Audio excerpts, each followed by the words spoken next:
Kebenaran dakwah Hazrat Mirza Ghulam Ahmad alaihissalam. Berbahagialah orang-orang yang mempercayai semua utusan Allah Subhanahu wa Ta'ala, sebagaimana diajarkan oleh Al-Quran, Surah Al-Baqarah ayat 286. A'udzubillahi minasyaitonirrajim.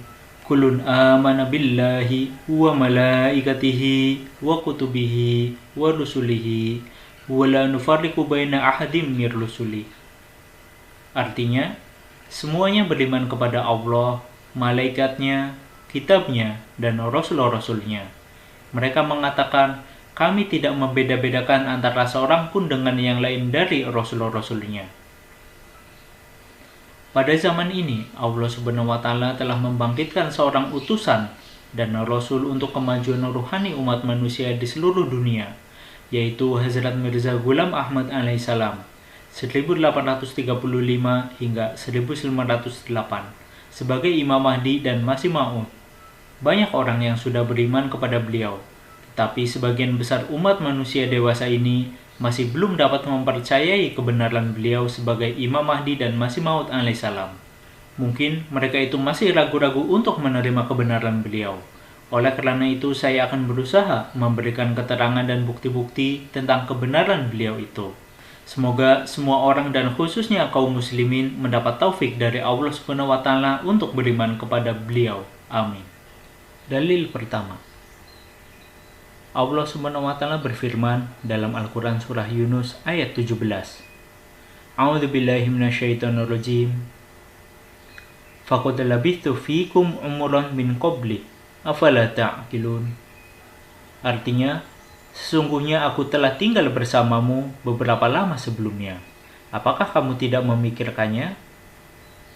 Menurut ayat ini, orang yang mendakwakan dirinya sebagai nabi dan rasul haruslah orang yang suci dan tidak mempunyai keaiban sedikit pun semasa hidupnya. Begitu pula lah kehidupan Hazrat Mirza Ghulam Ahmad alaihissalam, diakui baik oleh kawan maupun oleh lawan, bahwa beliau adalah orang yang sangat suci dan tidak pernah melakukan sesuatu perbuatan yang aib, sesuai dengan kehidupan dan sunnah Rasulullah Shallallahu Alaihi Wasallam. Dalil kedua, Allah Subhanahu wa Ta'ala berfirman dalam Al-Quran Surah Al-Haqqah ayat 45-47. A'udzubillahi minasyaitonirrajim. Walau taqawwala alaina ba'dul aqawil la'akhadna minhu bil yamin thumma laqata'na minhu al-watin. Artinya, seandainya dia mengadakan sebagian perkataan atas nama kami, niscaya kami pegang dia pada tangan kanannya, kemudian pasti kami potong urat nadi jantungnya. Menurut ayat ini, jika seseorang mengaku mendapat wahyu dari Allah Subhanahu wa Ta'ala, padahal ia berdusta, maka Allah Subhanahu wa Ta'ala sendiri akan membinasakan orang tersebut. Usianya tidak akan panjang. Orang yang mendapat wahyu dan ilham kemudian ia memproklamirkan diri sebagai nabi dan rasul, maka ia harus hidup sekurang-kurangnya 23 tahun. Dihitung sejak dari ia memproklamirkan dirinya bahwa ia telah menerima wahyu dari Allah Subhanahu wa Ta'ala sebagai utusan Tuhan. Standar ini diambil dari contoh Rasulullah Shallallahu Alaihi Wasallam.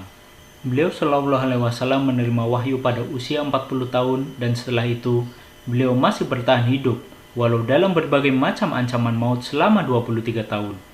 Dan beliau Shallallahu Alaihi Wasallam wafat pada usia sekitar 62 tahun. Hazrat Mirza Ghulam Ahmad alaihissalam memperoleh wahyu yang berisikan tentang perintah pengutusan beliau pada Maret 1882. Kul inni umirtu wa ana awwalul mu'minin. Artinya, katakanlah, aku diutus atau diperintahkan oleh Allah dan akulah yang paling pertama beriman. Barahin Ahmadiyah, Mirza Ghulam Ahmad alaihissalam, halaman 238, Ainah Kamalati Islam, Mirza Ghulam Ahmad alaihissalam. Catatan kaki halaman 109, Tazkirah Asyirkatul Islamiyah Rabuah 1969 halaman 44. Hazrat Mirza Ghulam Ahmad alaihissalam wafat secara wajar pada tahun 1908. Artinya, dalil ketiga. Dalam Al-Quran, Surah Al-Ankabut ayat 16, Allah Subhanahu wa Ta'ala berfirman, A'udzubillahi minasyaitonirrajim. فَانْجَيْنَاهُ وَأَصْحَابَ السَّفِينَةِ وَجَعَلْنَاهَا آيَةً لِلْعَالَمِينَ. Artinya, kami selamatkan Nuh dan penumpang-penumpang bahtera itu dan kami jadikan peristiwa itu pelajaran bagi semua umat manusia.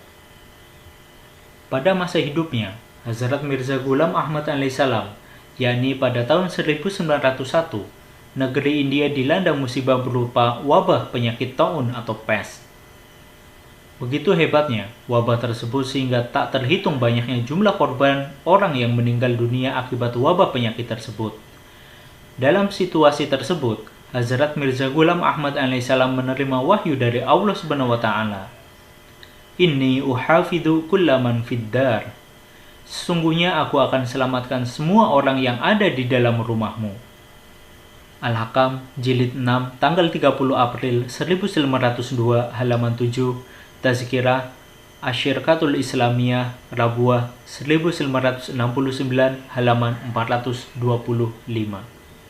Bukti benar, sebagaimana yang dijanjikan oleh Allah Subhanahu wa taala, semua orang yang bernaung di rumah beliau dan semua orang yang beriman kepada beliau dengan tulus dan ikhlas, seorang pun tidak ada yang terserang oleh penyakit tersebut.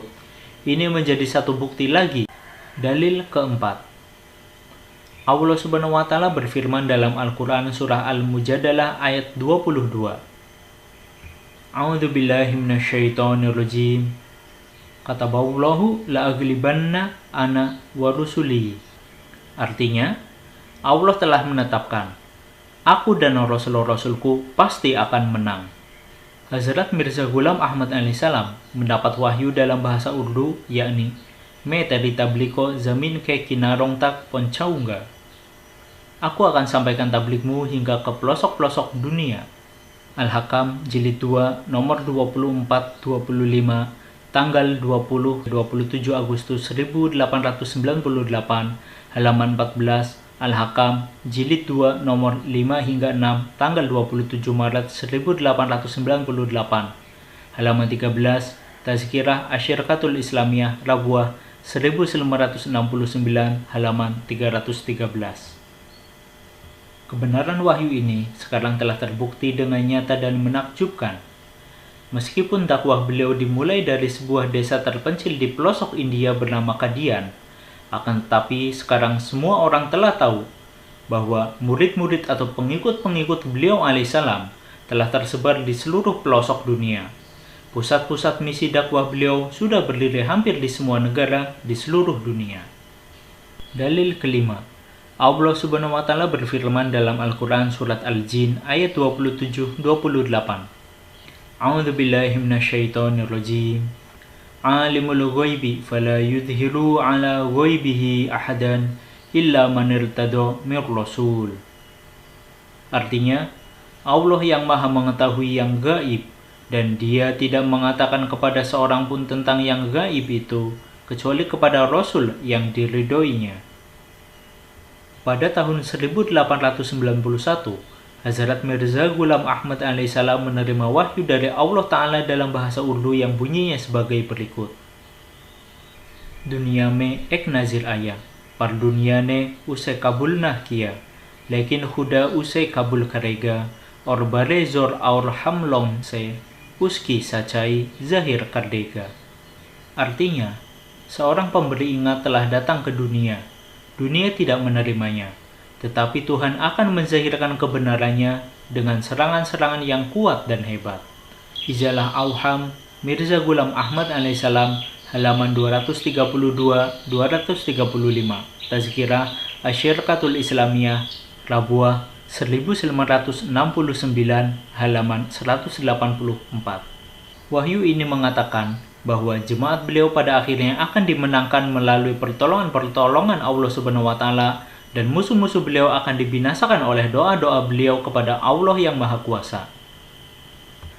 Para penentang dan musuh-musuh beliau alaihissalam yang besar di antaranya Alexander Dowie, seorang pemimpin Kristen di Amerika Serikat. Ia mati dengan segala kehinaannya pada tahun 1907.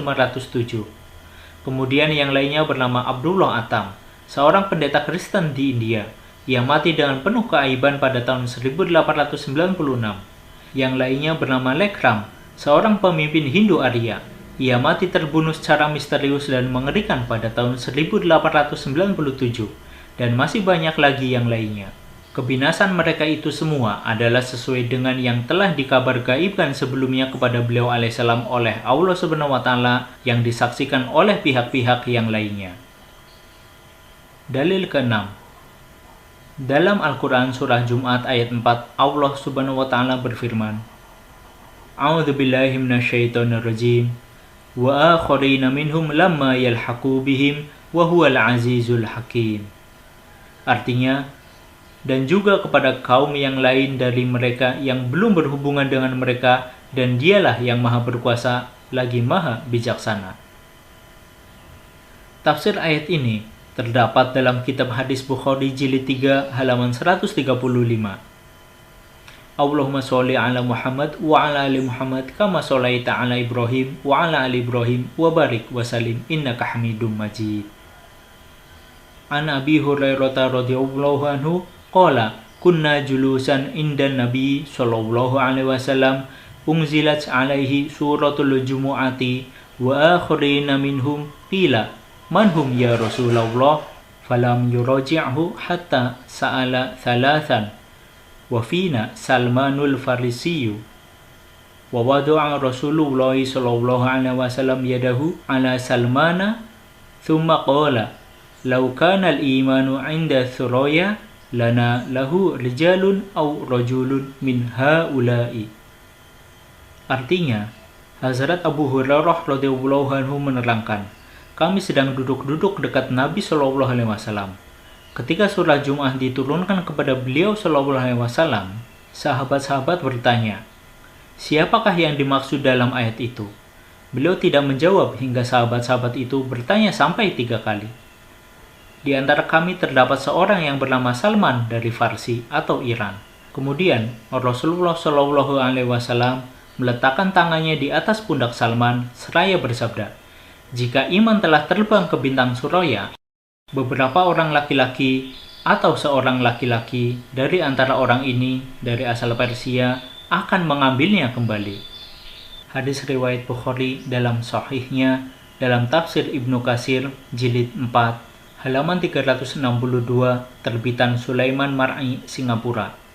Sesuai dengan ayat tersebut beserta tafsirnya yang tersebut dalam hadis Sahih Bukhari, terbukti bahwa yang dimaksud adalah Hazrat Mirza Ghulam Ahmad alaihissalam lah orangnya. Sebab nenek moyang beliau berasal dari Persia dan hijrah tinggal di Kadian, India.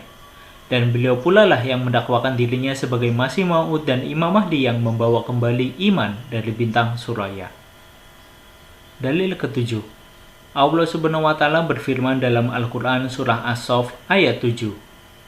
A'udzubillahi minasyaitonirrajim. Wa idza qala Isa ibn Maryam ya bani Israil inni rasulullahi ilaikum musaddiqan lima baina yadayya minat taurati wa mubasysyiran bi rasulin ya'ti min ba'di ismuhu Ahmad. Artinya, dan ingatlah ketika Isa putra Maryam berkata, hai Bani Israel, sesungguhnya aku adalah utusan Allah kepadamu, membenarkan kitab yang turun sebelumku, yaitu Taurat, dan memberikan kabar gembira tentang seorang Rasul yang akan datang sesudahku yang bernama Ahmad. Menurut pendapat Imam Mahdi Hazrat Mirza Ghulam Ahmad alaihissalam, yang dimaksud Ahmad dalam ayat ini adalah Nabi Muhammad SAW, dan sebagai masil atau bayangan adalah Masih Maud alaihissalam. Izalah Auham Hisadom jilid 3 halaman 436, Dafi'ul Wasawis Aina Kamalati Islam jilid 5 halaman 42, Zamimah Tofah Gholarwiyah jilid 17 halaman 254. Dalam tafsir Saghir, Hazrat Khalifatul Masih kedua radhiyallahu anhu bersabda, di dalam ayat ini terdapat nubuatan untuk Rasul Karim Rasulullah sallallahu alaihi wasallam. Di dalam ayat ini diberikan kabar mengenai beliau sallallahu alaihi wasallam yang uraiannya terdapat dalam ayat berikutnya. Tafsir Saghir, catatan kaki di bawah ayat Ismuhu Ahmad. Mufti Silsilah Ahmadiyah Mubashir Ahmad Kahlon berdasarkan pendapat Imam Mahdi Masih Maud alaihissalam dan Khalifatul Masih kedua radhiyallahu anhu memberi fatwa bahwa Ayat Ismu Ahmad berlaku pertama kali kepada Nabi Muhammad SAW dan sebagai masil atau bayangan berlaku kepada Hazrat Mirza Ghulam Ahmad alaihissalam. Darul Ifta Silsilah Aliyah Ahmadiyah nomor 36 tanggal 3 Oktober 2000.